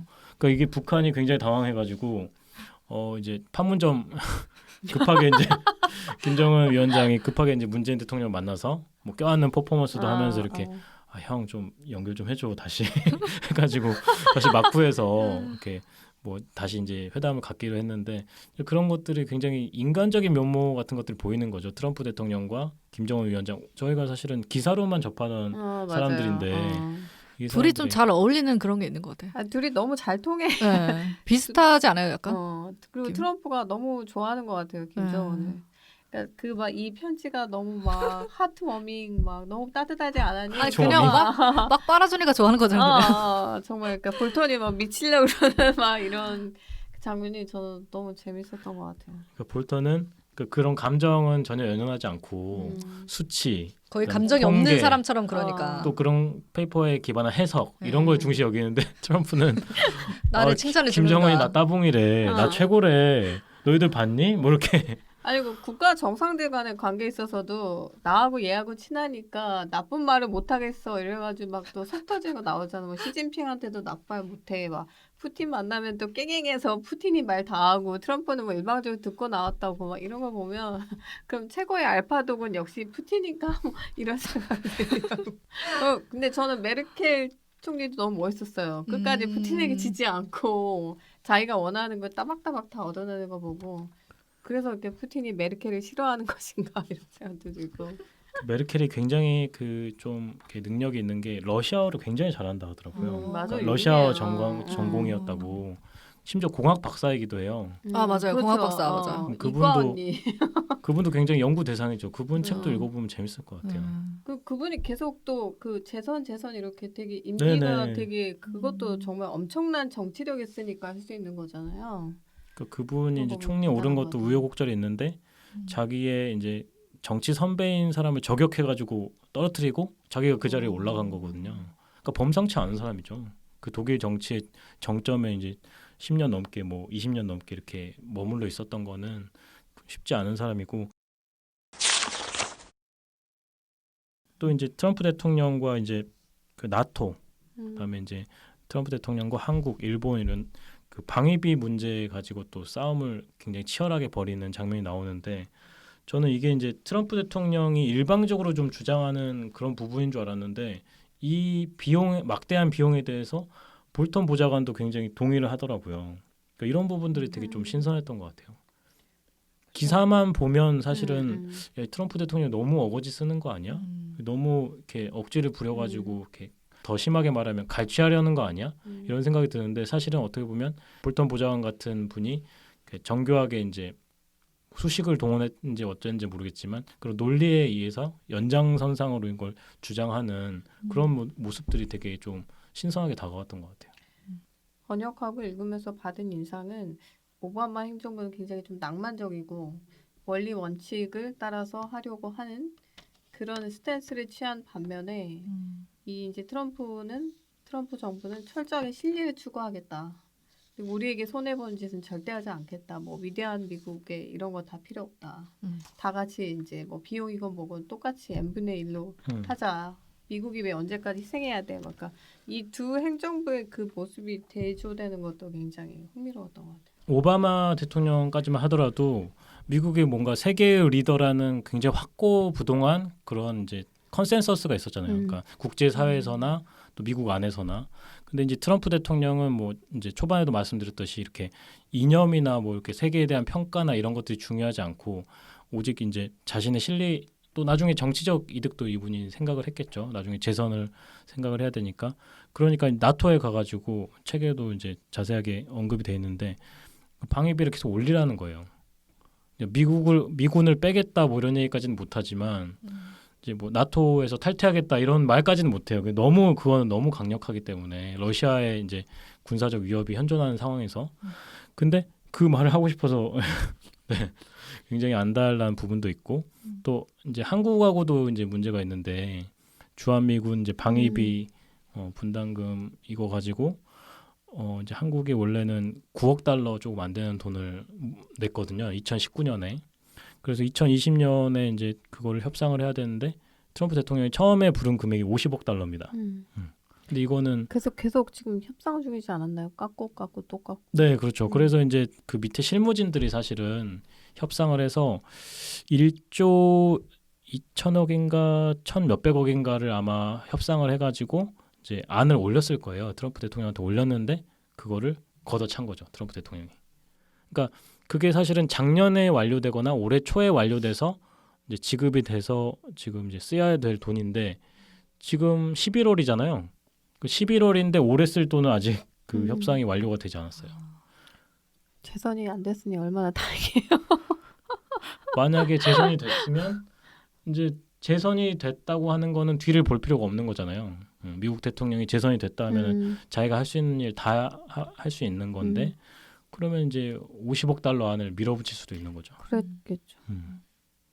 그러니까 그 트럼프 때문에 각 세계가 그야말로 극한 이기주의로 달려가던 걸 바이든이 되면서 다시 이제 좀 원래 완전히 돌아오지는 않더라도 원래 그 미국으로 조금은 돌아가려고 하는 왜냐하면 이제 트럼프가 오바마를 지었던 것처럼 이제 바이든은 또 트럼프를 지어야 되잖아요. 그러니까 그 과정에서 이제 우리를 경황시켰던 것들이 좀 많이 좀 바로 다시 원래대로 돌아오지 않을까 저는 좀 그렇게 기대하고 있어요. 트럼프가 뭐 미국 우선주의 이렇게 얘기를 하지만 사실 진짜 미국을 생각을 한다고 하면은 그 미국이라는 맞아요. 세계적인 위상을 갖고 있고 그 1위 자리를 유지하려면 왕관의 무게를 감당을 해야 되는 거잖아요. 근데 그거는 아무것도 안 하고 싶고 근데 뭐 자꾸 미국을 생각하는 것 같은 얘기를 하면서 결국은 그냥 자기 이득만 한 건데 그러니까 시야가 되게 좀 장기적이지 못한 장기적인 큰 그림을 보지 못하고 항상 이렇게 그래서 또 중국에서도 오히려 차라리 이러면 트럼프가 되는 게 낫다. 재선했을 때. 왜냐하면 그러면 더 대하기가 쉽고 그냥 돈만 주면 되는데 바이든은 굉장히 인권도 생각해야 되고 복잡하고 큰 그림을 그려야 되니까 중국은 트럼프의 재선을 은근히 바랐다는 그런 말도 있는데 저는 일리가 있다고 생각해요. 그리고 바이든 지금 당선자 같은 경우에는 사실 굉장히 외교 경험이 풍부하거든요. 그렇죠. 상원에서 외교위원장도 20년 맡았고 넘게 외교통으로 있었으니까. 시진핑 중국 국가주석하고도 굉장히 친밀한 사이라고 들었어요. 그러니까 이게 사실은 알 수 있다는 거거든요. 중국에 대해서 더 꿰뚫어보고. 근데 오히려 이게 약간 왜곡이 돼서 중국에서는 아니 미국에서는 친중파다 이런 식으로 좀 공격을 받았는데 미국 정치인이라면 당연히 아메리카 퍼스트를 외쳐야 되는 거는 당연한 건데 문제는 이제 무게중심을 어느 정도로 두느냐거든요. 그러니까 아메리카 뭐 미국 우선 미국 제일주의가 맞는데 어떤 정치인이든 마찬가지 아니겠어요? 민주당도 마찬가지고. 근데 다만 조 바이든 당선자 같은 경우에는 자 동맹을 복원하겠다. 지금 이제 또 미국의 리더십을 또 복원하겠다 이런 식으로 얘기하는 거 보면은 그러니까 여러 나라와 조화를 맞춰가면서 그러니까 지금까지 지난 4년간 해왔던 미국 우선주의에 의해서 망가진 국제 관계를 복원하겠다 이런 식으로 얘기했으니까 그러니까 방위비 분담금 협상에 대해서는 적어도 50억 달러까지는 요구하지 그렇죠. 않겠다. 이 정도 다르다는 생각을, 거를 보여주기 위해서라도 이 정도 생각을 할 수 있는 거죠. 그러나 미국 우선주의가 약해진다고는 생각할 수 없을 것 같아요. 약해지지는 않겠지만 좀 더 세련된 방식으로. 그리고 진짜 저는 너무 어이가 없었던 게 트럼프의 트윗 한마디에 매일 이렇게 그 언론이 뒤집히고 막 주가가 뒤집히고 이걸 그러니까 4년 동안 너무 이렇게 처절하게 겪다 보니까 언제까지 트윗 한마디에 이렇게 진짜. 전 세계가 쩔쩔매야 네. 되나. 그게 너무 정말 짜증스러웠던 것 같아요. 그 트럼프가 트윗하는 시간이 딱 그 밤 시간이 돼가지고 미국 시간으로 이제 네. 날씨니까. 네. 그러니까 그거를 이제 또 대기를 하고 있어야 되는 거죠. 트럼프 트윗을 켜놓고 기자들 야근자들이 그런 새로 고침하면서 계속 기다려야 되는데 근데 아. 트럼프한테 수혜를 본 그 업체가 있다는 거 아세요? 어떤 트위터가 근데 막상 트위터 대표는 트럼프 되게 싫어한다는 얘기 그렇죠. 들었던 것 같아요. 그러니까 왜냐하면 그거는 이제 그 나중에 문제인데 처음에 이제 트위터 자체가 굉장히 좀 망해가는 미디어였어요. 그러니까 페이스북이 맞아요. 뜨고 플랫폼 자체를 인스타그램 그렇지. 자체가 굉장히 뜨다 보니까 트위터가 약간 140자의 한계를 이렇게 넘어야 되냐 마냐 이런 얘기가 많았었는데 트럼프 대통령이 등장하면서 굉장히 트위터를 하는 사람들이 늘어났죠. 맞아요. 근데 문제는 이분이 가짜 뉴스를 퍼뜨린다는 거예요. 근데 그렇게 되면 이제 플랫폼의 신뢰도 자체가 하락을 하는 거거든요. 그래서 심지어 이번에도 그냥 이거는 가짜 뉴스일 수 있습니다. 뭐 이런 라벨링을 붙여가지고 라벨링을 붙여서 조심하라, 경고를. 주의하라, 혹은 또 락을 해버리던가 뭐 이런 식으로.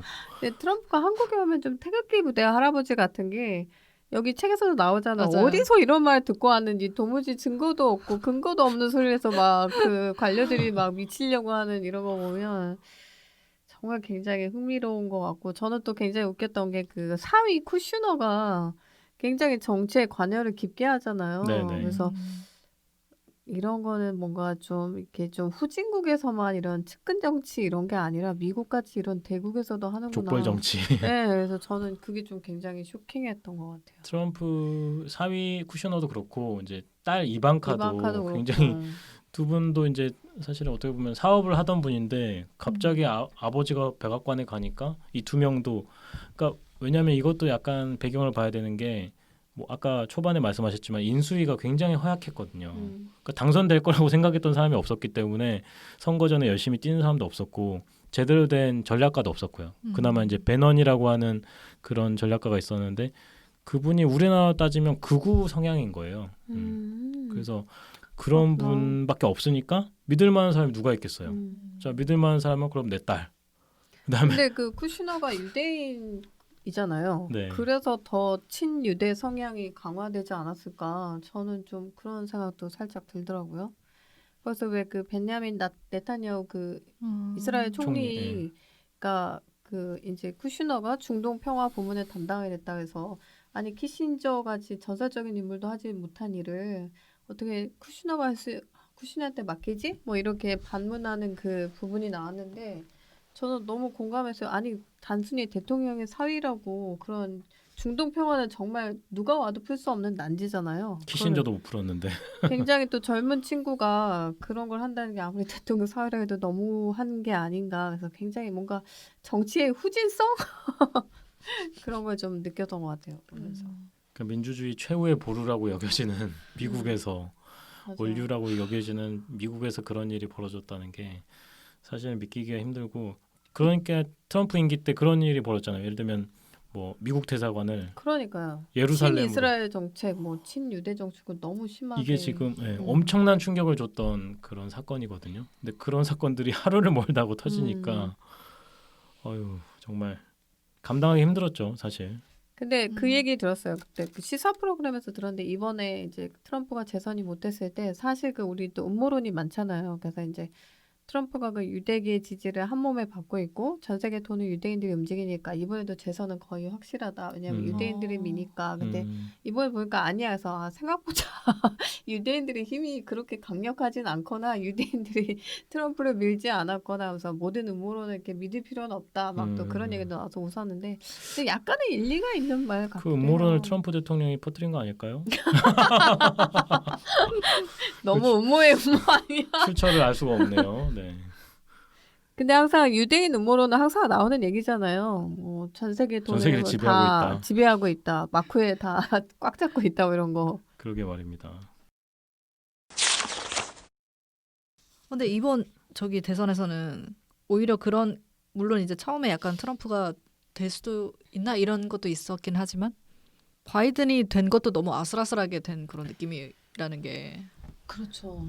이 코로나 사태가 아니었으면은 트럼프 대통령이 무난하게 재선했을 것 같아요. 네. 맞아. 왜냐하면 그랬을 것 같아요.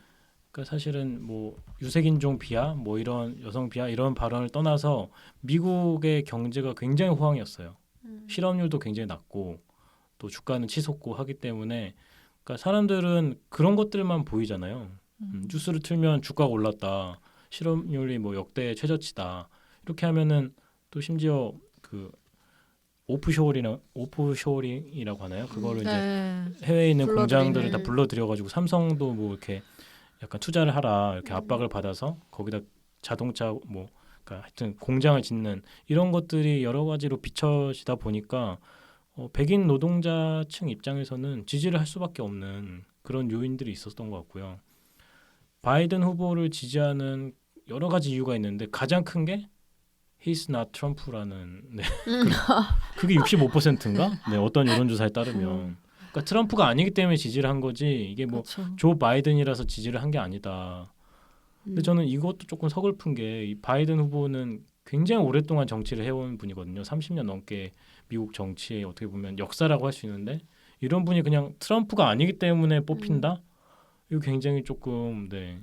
그 개인에게도 좀 슬픈 일이 아니었을까. 물론 이제 당선된 거는 이제 최고의 뭐 영광이긴 한데 약간 좀 그분의 숙제 같은 것이 아닐까. 그렇겠죠. 자기의 또 유산을 남기려면 또 오바마 부통령으로 있었기 때문에 그 오바마가 또 전면적으로 이 트럼프가 너무 싫으니까 적극적으로 선거 운동해서 사람들이 그것 때문에 네, 더 바이든에게 그렇죠. 오히려 악재가 될 수도 있다. 이게 오바마가 지금 뭐 선거에 나오는 것도 아닌데 너무 열심히 운동을 한다.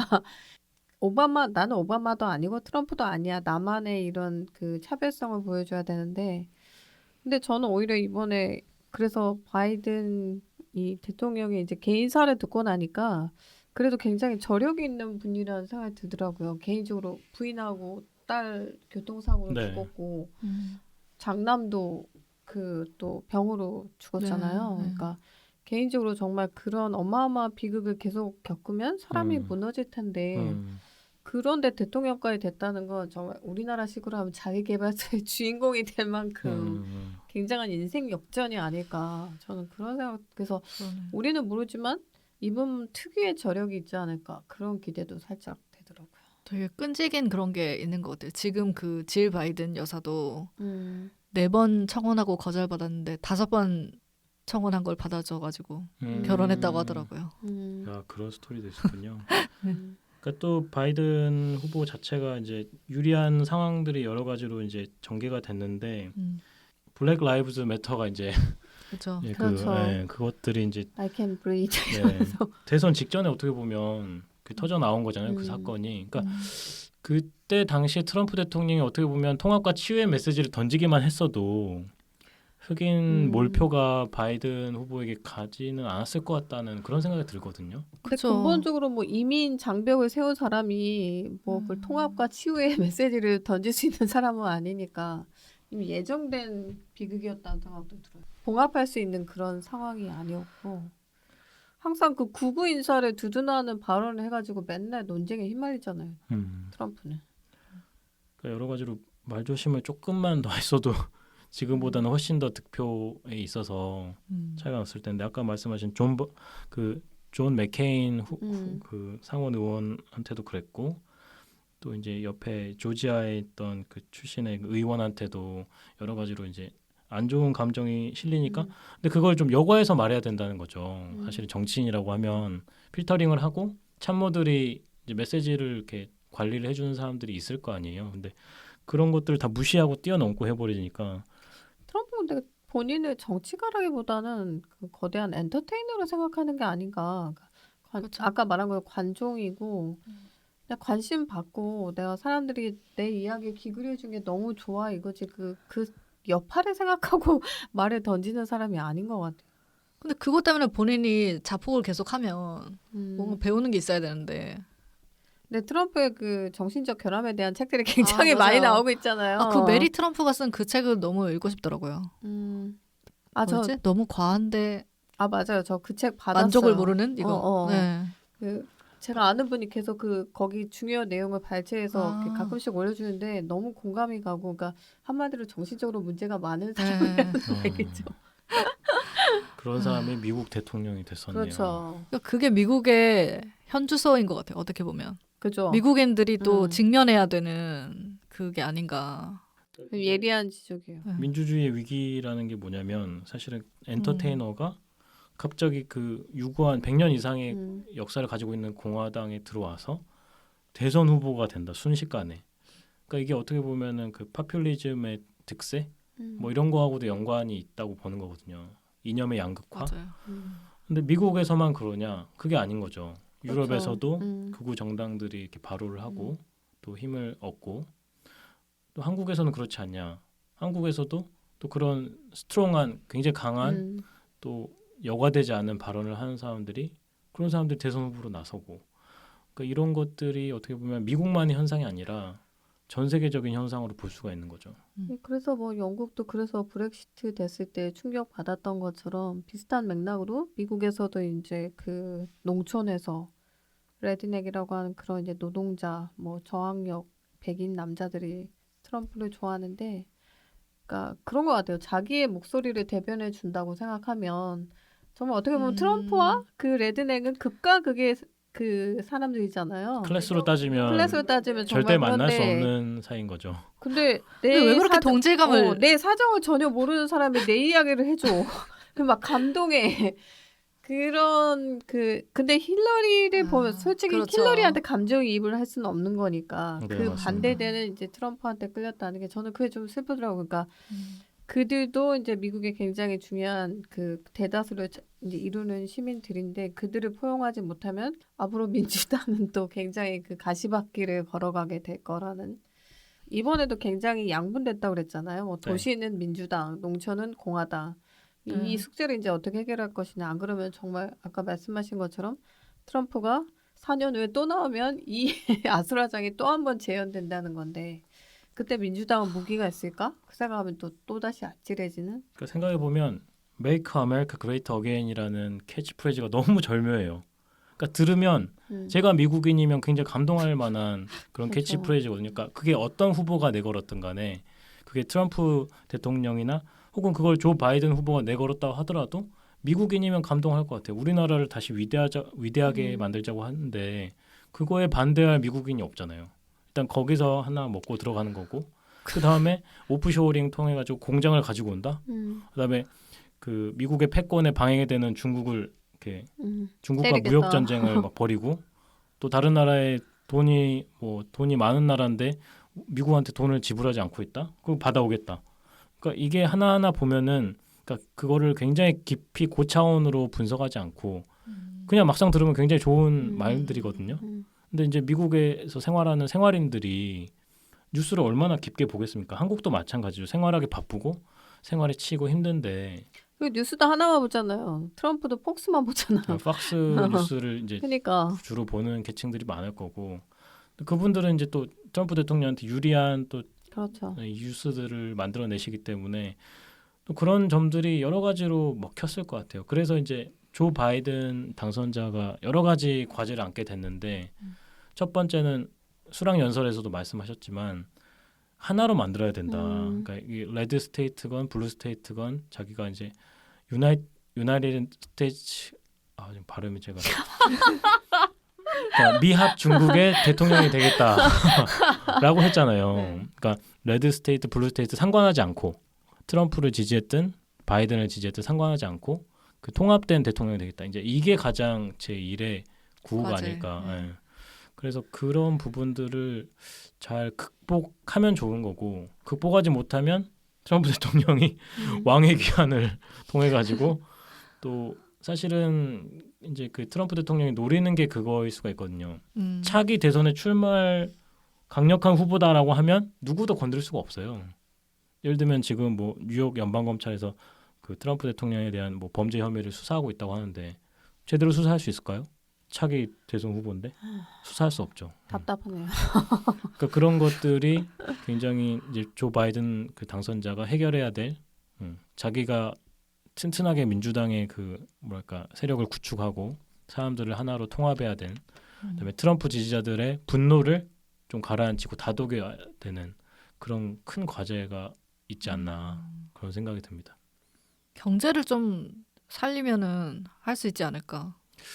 그러니까요. 근데 그 경제라는 게 이제 경제가 근데 코로나 때문에 너무 네. 망가져가지고 그걸 다시 되돌린다는 게 그러니까 지금 조 바이든은 그 루즈벨트 대통령을 롤모델로 삼아 열심히 이제 경제를 재건하려고 한다는데 이 올해 또 너무 돈을 많이 풀었잖아요. 코로나 때문에. 그래서 더 이상 이제 남아있는 풀 수 있는 돈도 없고 그렇다고 또 세금을 걷자니 국민들이 돈도 없는데 화를 낼 것이고 네, 미국 현지에 있는 제 친구 얘기를 들어봤더니 그 봉쇄 락다운을 미국에서 했었는데 그때 사람들이 너무 힘들어했다고 하더라고요. 그러니까 그래도 미국은 생활비를 막 3,400만 원씩 줬잖아요. 어쨌든 우리나라 같은 나라보다는 그래도 미국이 좀 낫지 않았나? 그렇죠. 근데도 이제 사람들은 좀 답답해하고 왜냐면 경제 활동 자체가 이제 하기 힘들기 때문에 사실은 마스크에 관한 문제도 미국에서는 정치적 문제로 비화가 돼가지고 그렇죠. 연예인들도 마스크를 잘 못하고 다녔다 하더라고요. 그러니까 이게 트럼프 지지자들은 안 하고 바이든 지지자들은 하고 그래서 마스크 쓴 것만 봐도 어느 당을 지지하는지 알 수 있을 정도로 그 통합된 대통령으로 나서려면 그런 것들을 먼저 양극화된 이념을 먼저 해결해야 되지 않나. 사실 트럼프가 그 됐던 이유 중에 하나가 이 5살에서 10살 멘탈을 가졌던 부분이 어떻게 보면 장점으로 작용을 했던 거잖아요. 근데 그렇게 되기는 쉽지 않잖아요.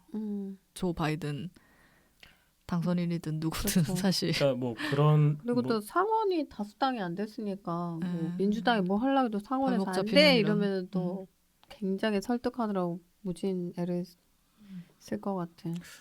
지금 민주당 지지하는 분들이 조롱하고 있거든요. 분열돼 있으니까 너무 화가 4년 동안 화가 났으니까 음. 이거를 상대편 트럼프 지지층이 풀려고 한단 말이에요. 근데 이거를 설득해가지고 조롱하지 말고 화합하자. 근데 이것도 굉장히 어려운 문제입니다. 지금 화가 나서 이거를 화난 거를 그나마 이제 풀려고 이렇게 지금까지 당했던 수모를 그분들이 느끼기에 당했던 수모를 풀려고 하는데 이걸 풀지 말라? 이거는 또 다른 문제거든요. 저는 근데 그것도 그렇고 막 트럼프가 안 돼서 우리나라에서 또 굉장히 슬퍼하는 사람들이 있다고 많다고 해서 그 얘기를 듣고도 정말 왜? 뉴스에 댓글에 그렇게 많이 있던데요. 이해가 안 돼요. 부정선거다 이러면서. 왜 그러지? 트럼프 때문에 주식이 오르신 분들인가? 그 사람들이 근데 그거를 동일시하는 것 같아요. 우리나라 보수랑 미국의 보수를 동일시한다고 해야 되나? 동질감을 느끼는 그런 느낌. 그래서 그런 것일까? 대표적인 그 단어가 그거예요. 친중파다. 조 바이든은 친중파다. 아 진짜? 그다음에 그렇게 생각해서 이제 반대를 한다고? 또 아닌 분들은 어떻게 얘기를 하냐면 자 트럼프였기 때문에 북한하고 만나서 빅딜을 하려고 노력을 한 거다. 그 얘기는 들은 것 같아요. 근데 바이든 당선자가 과연 그럴 것이냐 뭐 이런 얘기 때문에 그러니까 좀 트럼프만이 할 수 있는 그런 깜짝 쇼 같이 많이 북한에 만나긴 뭐 했죠. 관심도 안 가질 것이다. 이런. 절대 만나줄 일도 없을 것이고. 그러니까 오바마 행정부가 했던 대로 뭐 전략적 인내를 이어가든가 정말 북한이 실질적인 변화를 이끌어내지 않는 이상 뭐 조 바이든은 움직이지 않을 것이다. 뭐 이런 식으로 예상하는 분들도 있고요. 미국도 그렇고 중국도 그렇고 일본도 그렇고 정말 우리나라 그 지정학적 위치에서 굉장히 스트레스를 많이 받는 것 같아요. 미 대선에도 신경을 써야 되고 뭐랄까 중국의 내부의 권력 정치도 신경 써야 중국에서도 되고 또 뭐라 그러면 또 눈치 봐야 되고 뭐. 북한에서는 김정은 안 보이면 불안하고 또 일본도 뭐 어떻게든 호시탐탐 이번에 이 책에서도 나왔지만 굉장히 또 마크에서 우리께 굉장히 뒷공작을 많이 하잖아요. 그러니까 참 예로부터 우리나라 국민은 공부를 많이 할 수밖에 없는. 정작 미국은 또 무시하잖아요. 약간 해도 북한이랑 직접 얘기할게 뭐 이러는. 근데 저는 어쨌든 한국에 이제 국제적인 위치가 있다고 생각을 하고 그 무시라는 것도 사실은 이제 위치가 있기 때문에 무시를 하는 거거든요. 그러니까 무슨 소리지? 그러니까 제 말은 뭐냐면 아예 무시할 만한 국가가 아니면 무관심이에요. 그러니까 무관심보다는 위다. 무관심보다 위다. 무관심보다 무시가 낫다. 무관심보다 위다. 너무 슬픈데. 북한도 무시하고 일본도 뭐 이렇게 하지만 그러니까 지금 어떻게 보면은 이제 미국 같은 경우에는 지금 인도 태평양 전략이라고 해가지고 인도와 태평양 양쪽에서 중국을 포위하는 그렇죠. 그런, 외교 정책을 쓰고 그래서 있습니다. 들어오라고 그러잖아요. 맨날 우리 보고. 그래서 이제 말씀하신 대로 쿼드라는 거를 음. 이제 만들어가지고 미국, 일본, 호주, 인도 이렇게 4개국에 모여서 한마디로 대중국 포위 동맹이죠.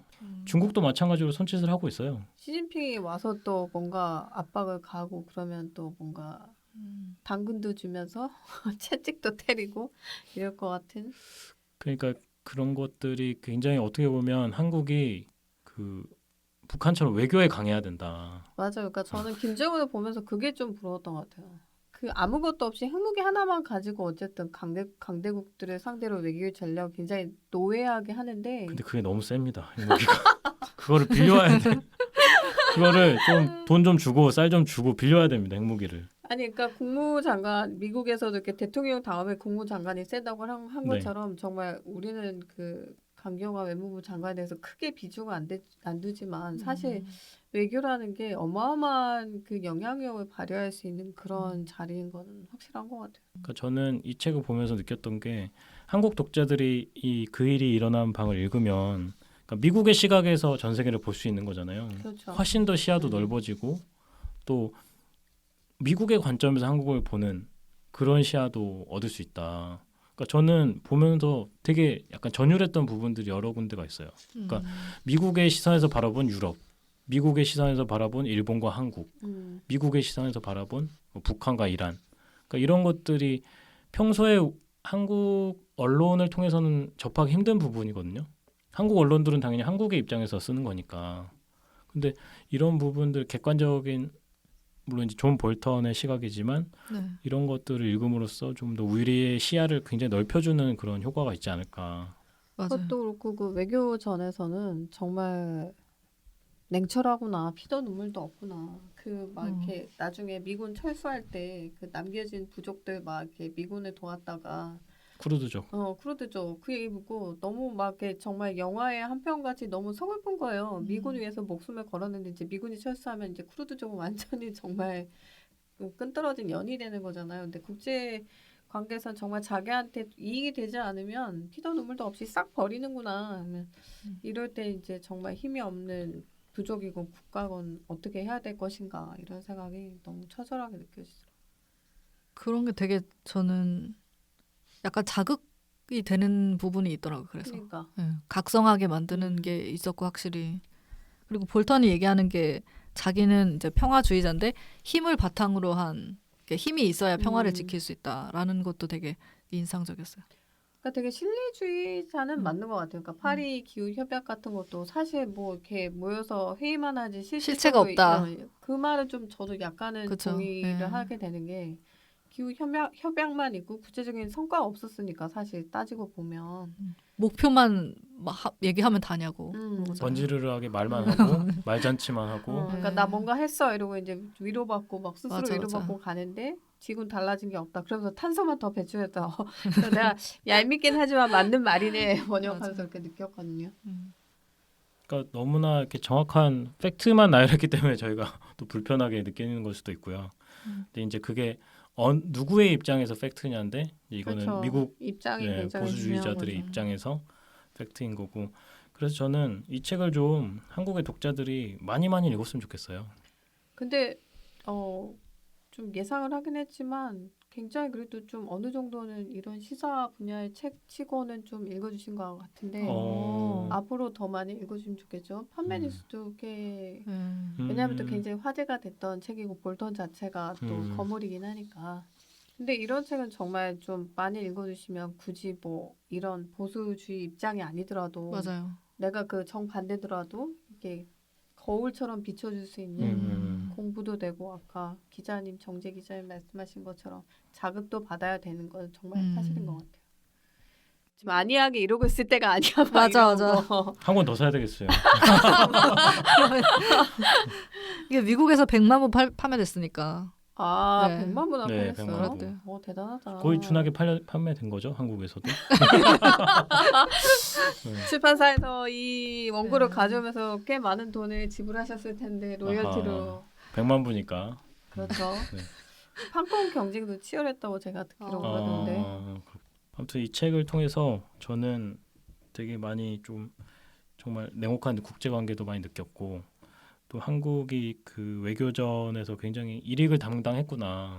어떻게 보면 야당에서 굉장히 많이 비판을 했거든요. 이게 한반도 운전자론이 맞는 거냐, 운전석에 앉긴 한 거냐, 차 이미 지나간 거 아니냐. 계속 이런 비판이 있었는데 어떻게든 청와대는 뭐 볼턴 자체는 비난을 했지만 그게 한국의 국익 관점에서 보면 문재인 대통령도 어떻게 치열하게 노력을 했고 저는 최선을 다했다고 굉장히 좀 이렇게 저는 또 저만의 시각이 있으니까 저는 좀 뿌듯한 면도 있었던 것 같아요. 우리 입장에서 할 수 있는 것들을 그렇죠. 했느냐를 보는 어쨌든 거니까. 해냈다. 뭐 할 수 있는 한 최선 노력을 다하고 이제 나머지는 또 다른 그리고 또 뭐 일방적으로 끌려가지 않아서 그런 것도 좀 다행이었다고. 왜냐면 뭐 옛날에 사드였을 때 박근혜 정부 때는 일방적으로 끌려가서 굉장히 안팎으로 비난을 많이 받았다는 그런 얘기도 있었잖아요. 근데 그거에 비하면 굉장히 상당히 주도적이었다는 게 저는 그것도 굉장히 좋았던 것 같아요. 그리고 문재인 대통령이 말 돌리기도 잘합니다. 트럼프 대통령이 이제 뭐 방위비 분담금 얘기하면 또 FTA 재협상 얘기하면은 한국이 돈도 많이 내고 사실은 방위비도 많이 지출하고 한국이 국방비도 그래서 그런 걸 보면서 야, 정말 난감했겠다. 내가 만약에 대통령이었다면 트럼프 대통령 어떻게 대했을까? 뭐 이런 상상도 해보게 되더라고요. 굉장히 잘 달래잖아요. 노벨상 그 평화상 후보도 노벨 내가 평화상. 추천해 노벨상 줄게. 깜짝 놀랐어요. 그건 정말 취향 저격이에요. 얼마나 좋아했겠어. 또 트럼프가 종전선언 하고 싶어한 것도 내 업적에 한 페이지를 장식할 수 있으니까 내 그런 허영심을 굉장히 김정은이나 문재인 대통령이나 이렇게 서로 왔다 갔다 하면서 잘 맞춰줬기 때문에 그래서 트럼프가 굉장히 이 남북 이쪽 방문을 하고 이랬던 게 아마 그런 심리에 굉장히 잘 맞춰줘서 그러지 않았을까. 그래서 사실 그런 화법이나 이런 행동들 같은 경우에도 대통령이 그냥 얘기하는 게 아니거든요. 참모들하고 다 회의하고 그렇겠죠. 자료 분석하고 그다음에 트럼프 대통령 거래의 기술도 있고 다 해가지고 이게 다 나오는 외교적 수사기 때문에 그래도 우리나라 외교 열심히 노력하고 있구나. 분석을 열심히 한 그런 거였다는 거죠. 근데 보면은 어쨌든 이렇게 막 참모들이 온갖 자료 다 모아서 이렇게 해도 최종 결정은 정말 대통령이잖아요. 결정권자가 하는 거니까. 그러니까 정말 아까 말씀하신 것처럼 왕관의 무게라는 게 아무리 정교하게 뭐 계획을 짜고 자료를 쌓아서 이런 A, B, C안이 있습니다. 그러면 결국 A, B, C 중에 골라야 되는 건 나고 나중에 이제 책임을 져주는 것도 나다 이런 그런 무게가 많이 느껴지는 책인데 트럼프는 하여튼 안 지려고 또 딴 사람한테 비난의 화살을 돌리긴 했으나 대통령이 참 외로운 자리구나 그 생각이 들기는 좀 또 하더라고요. 그 볼턴이 그래서 팩폭을 막 여기 마지막 부분인가 가서 날렸던 게 2번, 3번 반복해서 그 문장을 쓰잖아요. 트럼프가 결정한 것이다. 책임은 트럼프에게 있다. 최종 책임은 트럼프에게 있다. 뭐 이런 식으로. 지지 않고 트럼프 내 탓하지 말라고. 그러니까 볼턴도 사실은 그래서 더 악착같이 증거를 본 거 아닌가? 더 악착같이 이런 책을 내야만 했던 거죠. 맞아. 역사의 기록으로 남기는 음. 거죠. 트럼프 대통령이 잘못한 거고 그러니까. 나는 책임이 없다. 그러니까 어떻게 보면 그게 사실 역사의 법정에서 항변한 거라고 생각을 해요. 이제 100년 뒤에 200년 뒤에 트럼프 행정부 시대를 회고를 할 텐데 야 그때 맞아. 존 볼턴 보좌관이라는 사람이 형편없었대 라는 말을 하면 야 무슨 소리야 이 책 봐봐 트럼프 대통령이 결정한 거야 볼턴 보좌관은 그렇게 결정한 게 아니야 이런 식으로 항변을 할 수 있는 거기 때문에 그래서 이 책의 가치가 굉장히 있다고 보고 막 볼턴도 그래서 더 열심히 적고 그러지 않았을까? 뭐 미국은 아까 우리 얘기했지만 전개해서 이렇게 기록을 남기고 계속 이제 후배들이 이걸 가지고 공부하고 이제 그걸로 논쟁하고 뭐 그때 뭐 볼턴이 한 게 옳았어. 키신저의 뭐 결정이 옳았어. 뭐 이게 정치학계에서만 쓰이는 게 아니라 뭐 경제학계에서 뭐 경제 교본으로 쓰일 정도로 다방면에서 연구를 하니까 그러면서 미국의 싱크탱크 같은 경우는 굉장히 정말 잘 돼 있다는 그런 생각이 들어요. 근데 대단한 게 키신저는 언제적 키신저인데 지금 아직도 저는 아직도 살아계신다는 게 너무 놀랐어요. 그 키신저가 제가 기억하기로는 닉슨 때 그죠? 닉슨 때 음. 핑퐁 외교 음. 중국하고 화해하면서 핑퐁 외교를 주도했던 인물인데 그 인물이 아직도 예언도 하잖아요. 존 볼턴 자네가 곧 백악관에 들어갈 거다. 뭐 이런 식으로 얘기를 하는데 야 이분은 감각이 아직도 살아있구나. 이분이야말로 정말 폴리티컬 애니멀 뭐 이런 동물적 본능이 그 나이면 보통 치매 걱정하셔야 될 나이 아닌가요? 근데 막 누군 되고 누군 안 되고 막 존 볼턴 뒤에서 막 이렇게 막 교육시키고 이런 거 보면 정말 전설은 전설인 것 같아요. 저는 이제 이 책하고 또 추가로 추천드릴 게 아까 말씀드렸던 마이클 울프의 화염과 분노 추천드리고 그다음에 이제 밥 우드워드라는 그 전설적인 기자가 쓴 게 있잖아요. 경로라는 네. 책이 있고요. 근데 트럼프와 얽힌 책은 다 뭐 화염, 경로, 분노 이렇게 굉장히 이 책 제목이 울분 이런 거네요. 그 일이 일어난 방이 굉장히 순화된 거네요. 그렇죠. 굉장히 착한 제목. 저도 이 제목 보고 좀 약간 의아했는데 더룸이라는 게 중요하겠죠. 더룸. 트럼프의 방. 약간 문학적인 느낌도 저는 들었던 것 네, 같아요. 맞아요. 네. 여러 가지 사실 의미를 내포하는 거. 그 일이라고 하는 게 굉장히 여러 가지 일을 포함하는 거잖아요. 근데 트럼프는 굉장히 정말 문제적 인간인 건 확실한 것 같아요. 트럼프에 대해서 뭐 온갖 앞으로 영화나 다큐멘터리나 책이나 정말 수십 건이 나와도 부족한 이 인간을 분석하고 해부하고 연구하기 위해서 그러지 않을까 싶은. 진짜 이 트럼프 대통령의 재선을 막기 위해서 이 여러 언론들의 그 피눈물 나는 노력도 이렇게 그 띄었는데 그 밥 우드워드가 아까 경로라는 거 쓰고 최근에 또 어떤 책을 냈잖아요. 그 제목이 제가 잠깐 기억이 안 나는데 그 책의 말미에 그렇게 썼다 하더라고요. 그러니까 트럼프 대통령은 대통령 직무에 적합하지 않다. 그거 다 아는 사실이잖아. 근데 이제 그게 모든 언론들이 이렇게 떠드는 거 말고도 그 이제 밥 우드워드가 가지는 또 영향력이나 무게감이 있으니까. 그분도 워낙에 대단한 분이니까. 근데 그럼에도 불구하고 박빙승부를 했다 이게 참 맞아. 여러 그죠, 가지로 정말. 여러 가지로 의미하는 바가 크죠. 그러니까 미국인들은 바이든이 돼서 좋기도 하지만 굉장히 마음이 복잡할 것 같아요, 진짜. 그러면 마지막으로 한 마디씩 정리하시고. 뭐 전문적으로 말씀드리면은 네. 제가 무슨 말을 했는지 잘 기억이 안 납니다. 제일 저는, 많이 네, 하셨어요. 제일 많이 말해놓고 항상 이렇게 얘기를 하는 저는 네 제가 한 말이 아닙니다. 네. 저는 뭐 제가 한 게 아니고요. 네 아무튼 뭐 이 책 너무 재밌게 읽었고 많은 분들이 읽었으면 좋겠어요. 뭐 미국에서 100만 부 나갔다고 하는데 한국에서도 그 정도 나가지 말란 법 없지 않습니까? 100만 부 안 되면 10만 부라도 이게 정말 10만 부는 팔렸으면 좋겠네요. 네, 정말로. 해서 좀 사람들이 외교나 또 국제 관계에 대해서 좀 냉철하게 깨닫는 계기가 됐으면 좋겠어요. 존 볼턴의 그 일이 일어난 방. 독자님들도 이 책을 읽으면서 각자 자신이 생각하는 각도에서 세계 정세라든가 미국의 정치라든가 또 미국의 정치가 우리나라에 미치는 영향 등을 한번 돌아보면 굉장히 유익한 독서가 되지 않을까. 특히 또 미 대선이라는 굉장히 중요한 일을 치른 다음에 이 책을 읽으시면 또 미국의 보수파들의 생각에 대해서 알 수 있을 테니까 또 새롭게 또 다가오실 것 같아요. 그래서 네. 저도 다시 한번 그 일이 일어난 방 추천드립니다. 저는 이제 뭐 이 책의 본래 의미에 대해서 많이 말씀을 해주셨으니까 또 이 책을 쓴 볼턴이라는 인물도 되게 흥미롭게 생각이 되더라고요. 특히나 뭐랄까 그 근성 있는 모습이라고 해야 되나? 그런 걸 되게 본받고 싶다는 생각이 많이 들었고 어떻게 보면은 정치에 관심이 없는 분이라도 좀 자기계발서 같은 느낌으로도 충분히 읽을 수 있을 것 같다? 드물게 가치 있는 책인 것 같아서 좀 벤치마킹할 부분들이 많이 있었던 것 같아요.